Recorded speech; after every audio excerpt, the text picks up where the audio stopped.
तर बघा, काल ज्या आहे महाज्योती, बार्टी, त्याच्यानंतर आरती है ना, अशा काही एक्झाम्स आहेत ज्याचे नोटिफिकेशन आलेले आहेत समजा.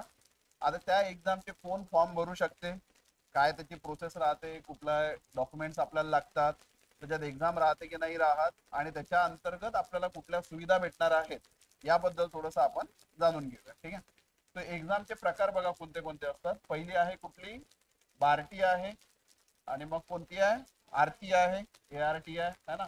नंतर TRTI दिसत आहे, महाज्योती आणि सारथी. तर ह्या मोफत स्पर्धा परीक्षा प्रशिक्षण याच्या अंतर्गत आपल्याला भेटते. प्रशिक्षण तर भेटते वरून स्टायपंड पण भेटते. म्हणजे कधी कधी काय होते, आता अमरावतीचा विद्यार्थी आहे किंवा आता एखाद्या ग्रामीण विभागातला विद्यार्थी आहे, ठीक आहे, तो त्याचा त्या सेंटरसाठीचा नंबर लागला, बट तिथे त्याला जाऊन राहणं आहे, मेसचा खर्च आहे, बुक्सचा खर्च आहे. तो तुमच्या माहितीसाठी तुम्हाला एज्युकेशन पण याच्या अंतर्गत फ्रीमध्ये भेटते, म्हणजे ट्युशन क्लासेस भेटून राहिले समजा. आणि गव्हर्नमेंट सुद्धा म्हणजे मोस्टली जे सॉरी काय म्हणू त्याला, क्वालिफाईड क्लासेस जे आहेत है ना, तो त्यांनाच तो प्रोजेक्ट प्रोव्हाइड करते है ना. तो म्हणजे चांगल्या ठिकाणी आपल्याला फ्री ऑफ कॉस्ट याच्या अंतर्गत काय करायला भेटतात, क्लासेस करायला भेटतात. आपला दुसरा प्रश्न जो उरतो की तिथे राहण्याचा खर्च आणि खाण्यापिण्याचा खर्च, तर त्याच्यासाठी सुद्धा आपल्याला स्टायपंड मिळतो. कुठे 7,000 आहे, कुठे 10,000 आहे है ना. तो अलग अलग स्कीम मध्ये काय करतो, व्हॅरी करतो. कुठे कुठे आपल्याला टॅप पण भेटतो, टॅप पण ते प्रोव्हाइड करतात. पोलीस भरतीवाले वगैरे जे राहतात त्यांच्यासाठी त्याच्या अंतर्गत म्हणजे ड्रेस ड्रेस मटेरियल किंवा बुक या गोष्टी पण सर्व काय केल्या जातात, प्रोव्हाइड केल्या जातात. ठीक आहे.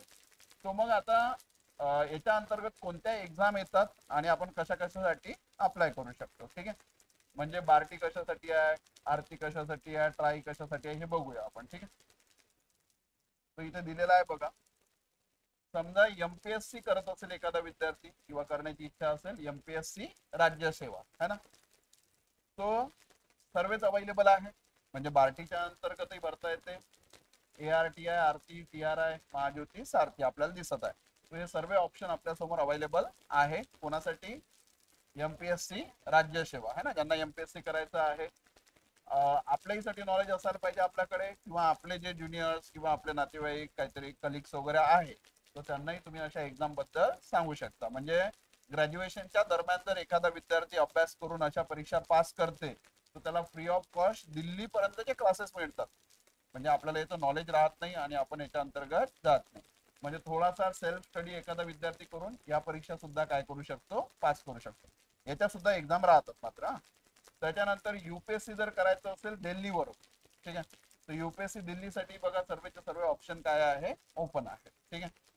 त्याच्यानंतर UPSC महाराष्ट्रामधून जर करायची असेल तर, ठीक आहे, तर इथे सर्व ऑप्शन आपल्याला ओपन दिसत आहे. देन आहे JMFC, तो हे लॉ साठी आहे. कशाची एक्झाम, लॉची. तर लॉ साठी जरी करायचं असेल तरी इथून आता फक्त महाज्योतीचा ऑप्शन नाही आहे, बाकी सर्व ऑप्शन अवेलेबल आहे. आणि त्यानंतर बँकिंग जर करायचं असेल तर बँकिंग वाल्यांसाठी सर्व ऑप्शन काय आहे, अवेलेबल आहे. ठीक आहे.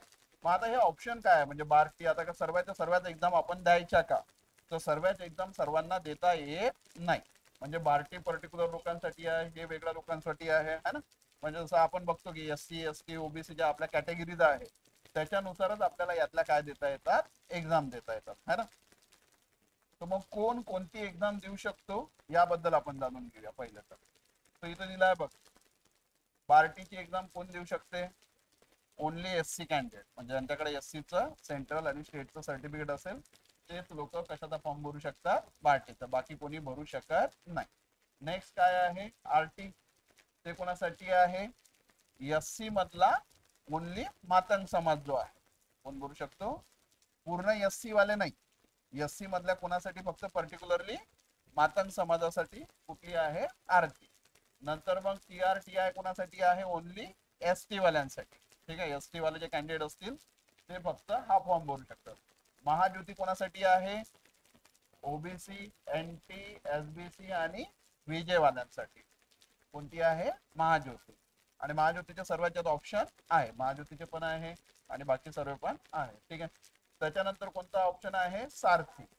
तो होय, हे कोणतं आहे, SEBC कोणासाठी आहे, मराठा आणि कुंभी.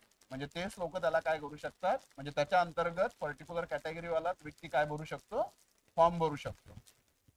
दिस इज क्लिअर. ठीक आहे. आता याच्यात समोर बघा काय दिलाय, समजा या 5 संस्थांच्या आहे.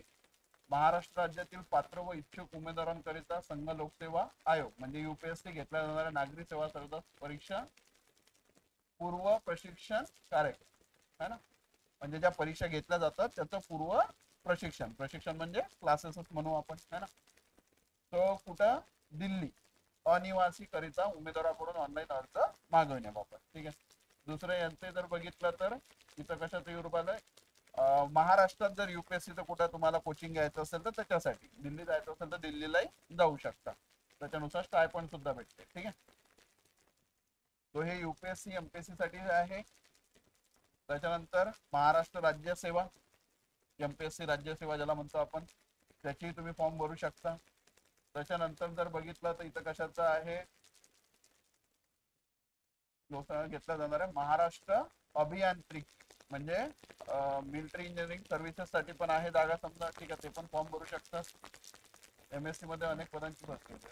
ठीक आहे. बसमॅन, सुपरविजन, आता हे वेगवेगळ्या त्यातल्या पोस्ट दिलेल्या आहे इंजिनिअरिंगच्या अंतर्गत. याच्यासाठी पण प्रशिक्षण काय आहे, अवेलेबल आहे फ्री ऑफ कॉस्ट. त्याच्यानंतर बँकिंग सेक्टरही आहे. बँकिंग सेक्टर जे ऍड नाही केलेलं आहे.